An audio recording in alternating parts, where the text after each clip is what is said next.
Friday night, I completely crashed, like complete system shut down. And I was asleep by 6 o'clock.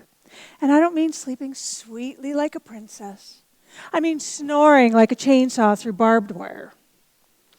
This happened while I was waiting for my husband to get home. And just to set the stage, he's in medicine. So his days can be really dark, up to and including death. And that night, I knew he needed to talk. So he came bouncing in the door like a golden retriever, flopped onto the couch, woke me out of a stone-cold sleep, and started talking. And I let him have it. And I don't mean I snapped at him. I mean I came down like 2 tons of lead. Now, in my defense, I don't think we're responsible for anything we do in the first second after waking up.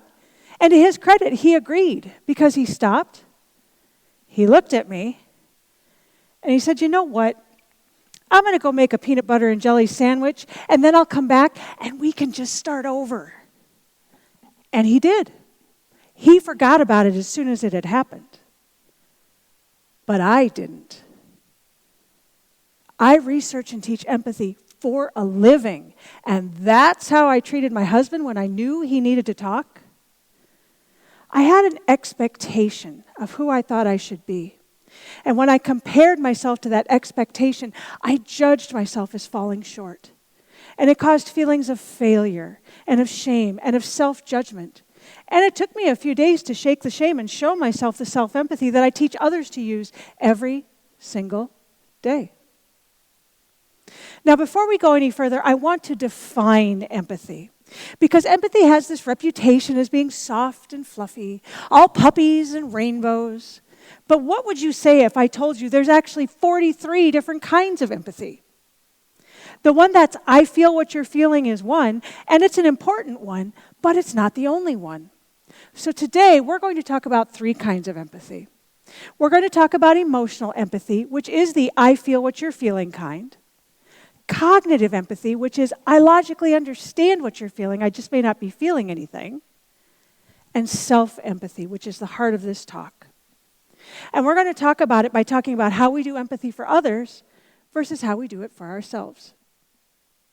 Generally, when we feel empathy for someone else, it's because there's some kind of dark emotion. Death, despair, grief, depression, something like that. We take empathy out like a first aid kit when things are bad. Now, because we feel these dark emotions, we have a feeling of discomfort. And when that happens, we have 3 options. We can either lean into the feeling, we can numb and not feel anything, or we can deflect and push the feeling away. Leaning in is exactly what it sounds like. You feel the feelings. It's what Brené Brown calls being in the suck. But the interesting thing about empathy is that it's completely passive. You don't try to fix anything. You don't pass judgment. You don't try to stop anybody from doing anything. You don't do anything. You just feel the feelings. But because we have that feeling of discomfort, we're usually motivated to take some kind of action, and that action is called compassion. Empathy is what you feel. Compassion is what you do. Numbing is something we all know about. But suffice to say, it's not just the food, drug, sex, alcohol kind of numbing. It could be binge watching Netflix or fantasy football till your eyes cross. Throwing yourself into your schoolwork or into your career. Throwing yourself into your partner or your kids. Numbing is what happens anytime we do something else so we don't have to feel the feelings. And don't get me wrong, we all do it. The problem is when you do it all the time so you don't have to feel the feelings at all. Deflecting is when we push the feeling of discomfort away. So instead of being focused on the person who needs the empathy, we focus on making ourselves feel better. It's less about something you say or do and more about the intent. If you focus on doing something to make yourself more comfortable instead of being in feeling with the other person, that's deflection. Now, when we do empathy for ourselves, it's a little bit different. We can't deflect because we're already in the feeling. So our options are either to lean in or to numb. Leaning in can be tricky because there's so many layers. Often, there's an expectation of who we think we should be. And that expectation could have been put there by our parents, or by ourselves, by the media, TV and movies, or by society, or by social media. Because we all know that everything we see on Facebook is absolutely real. We have an expectation. We compare ourselves to that expectation. Now, comparison isn't bad. It's when you look at two things and see how they're different. The problem is when comparison becomes judgment, which is when you look at two things, see how they're different, and decide one is better than the other. When you have an expectation that you can't quite reach and maybe wasn't ever your own, you feel you fall short. And you end up with feelings of failure and self-judgment and shame. This dance between self-judgment and shame is destructive and vicious and can be particularly hard to beat when you don't know it's happening. Like everybody else here, I've fought the shame spiral too. I used to be a musician, and I loved it. I loved the performing, I loved the people, I loved the touring. But I also loved food, shelter, and clothing. And being a gigging musician isn't always very stable. So I faced the music, got my doctorate, and moved my cookies all the way out to the West Coast, where I became a professor of French horn. Now, as you can imagine, there aren't a lot of professors of French horns out there, so I was over the moon. But within my first term, I was assaulted by one of my colleagues. The assault was brutal, but it only lasted minutes. The shame spiral I went into lasted years. What could I have done differently? Should I have spoken up sooner? Should I have not spoken up at all? How do I go home and tell my people that I'm a failure, that I'm a washout, and I lost my dream job? I didn't think things like this happened to a professor. What did I do to provoke it? I couldn't bridge the gap between my expectation of who I thought I should be and what had happened, and I started numbing. And for me, numbing meant food and alcohol, which meant for me, it also took a very physical manifestation, and I started gaining weight, which meant now I wasn't meeting another expectation. This one put out there both by society and my mom, the one that said I should look a certain way. And the more I judged, the more I was ashamed. And the more I was ashamed, the more I numbed. And the more I numbed, the more I judged. And the spiral went round and round till I ended up at 270 pounds. But this was never about the weight on my body. It was always about the weight on my heart. Author Robert Fulghum says, "Sticks and stones may break my bones, but words can break my heart." And this is especially true with the words we say to ourselves.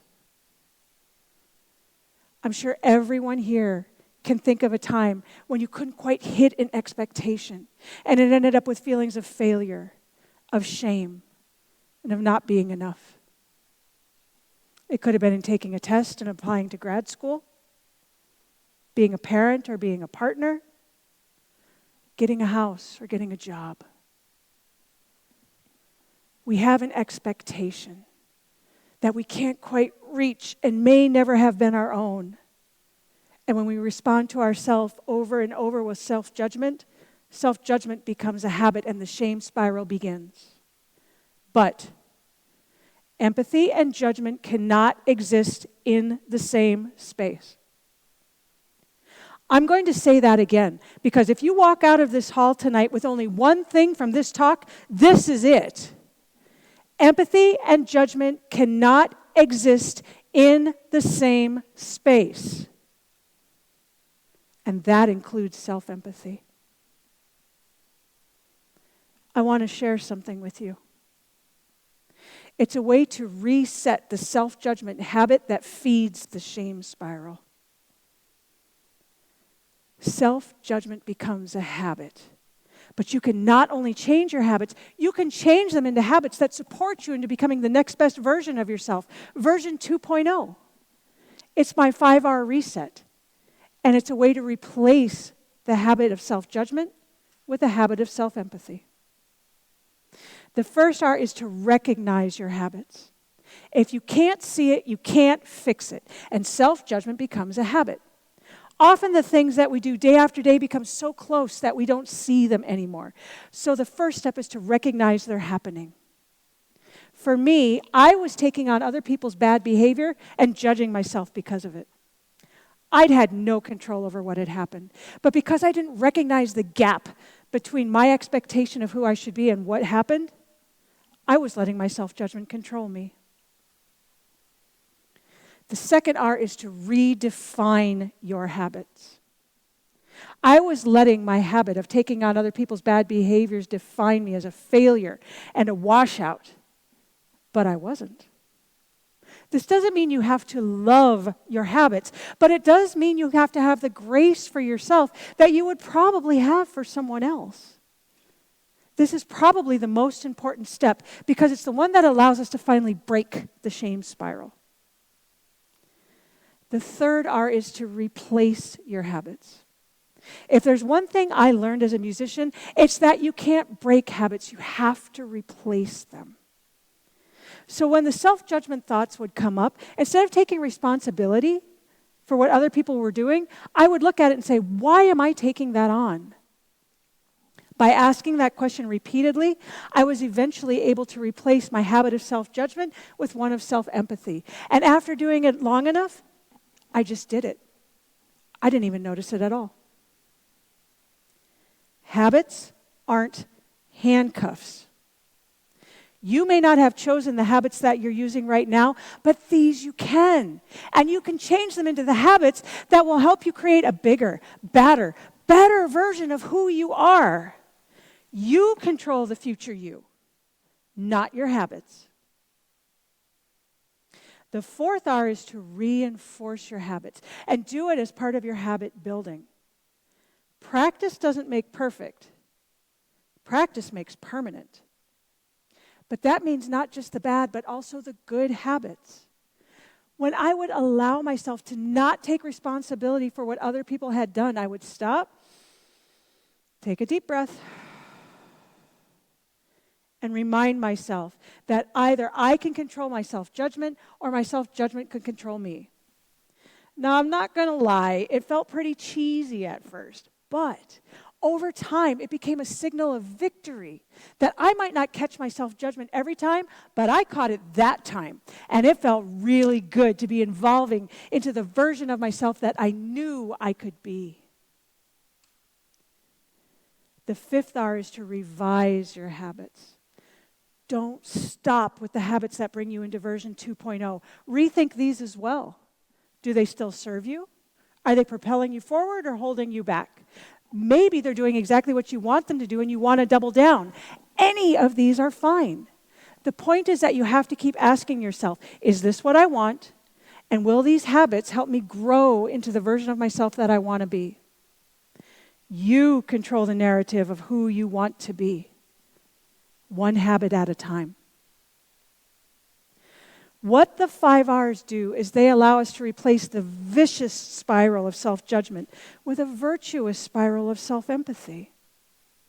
If others are deserving of our empathy, aren't we just as deserving? And besides, if empathy leads to compassion, then self-empathy leads to self-compassion.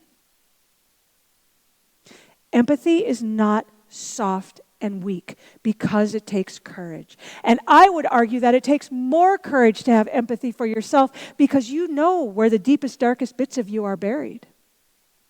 But research tells us that we have 7 to 9 opportunities to interact through empathy every day. So close your eyes. Visualize who you've extended empathy to today. Open your eyes. Did you see yourself? Because you now have the tool of the 5 R's to instill self-empathy as a habit. I hope next time you will. Thank you.